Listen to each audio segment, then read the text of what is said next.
Dry-aged beef is the same beef as any other cut.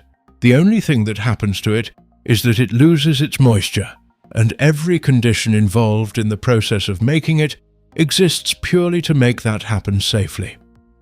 It is stored unwrapped and exposed to air for weeks to months in a refrigerated room kept at 1 to 3 degrees Celsius, with humidity between 75 and 85% and constant airflow across the surface. The cold keeps bacteria from growing, the low humidity pulls moisture out of the meat, and the airflow accelerates that evaporation. As it loses its moisture, the surface dries into a hard protective crust that seals the interior.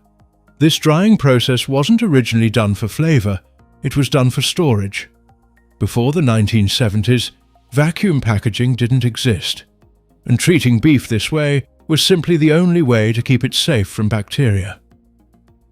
Every butcher did it, nobody called it anything special, and what we now label as dry-aged beef used to be just beef.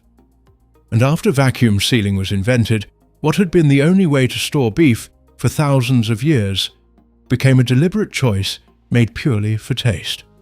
And that deliberate choice comes at a significant cost.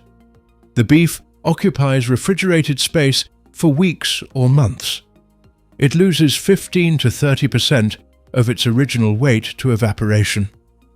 The hard, dark outer crust that forms during aging, called the pellicle, has to be trimmed off entirely before the meat can be sold, creating further loss.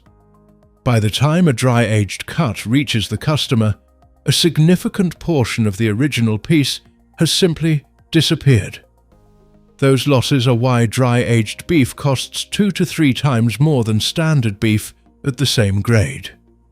But the reason people pay for it is real. During aging, naturally occurring enzymes inside the muscle fibers break down the proteins that hold the meat together, gradually loosening its internal structure. The result is a tenderness that fresh beef simply doesn't have. The texture becomes noticeably softer, sometimes almost buttery, in heavily aged cuts. At the same time, the moisture loss concentrates everything that gives beef its flavor. The fats, the proteins, the savory compounds, all of it becomes more intense as the water evaporates. Longer aging also produces new flavor compounds through the enzymatic process that don't exist in fresh beef at all, adding nutty, deep, almost umami-rich notes that have no equivalent in a vacuum-packed steak. Click the video on your screen right now, and I'll explain another everyday mystery you've wondered about your whole life but never thought to look up.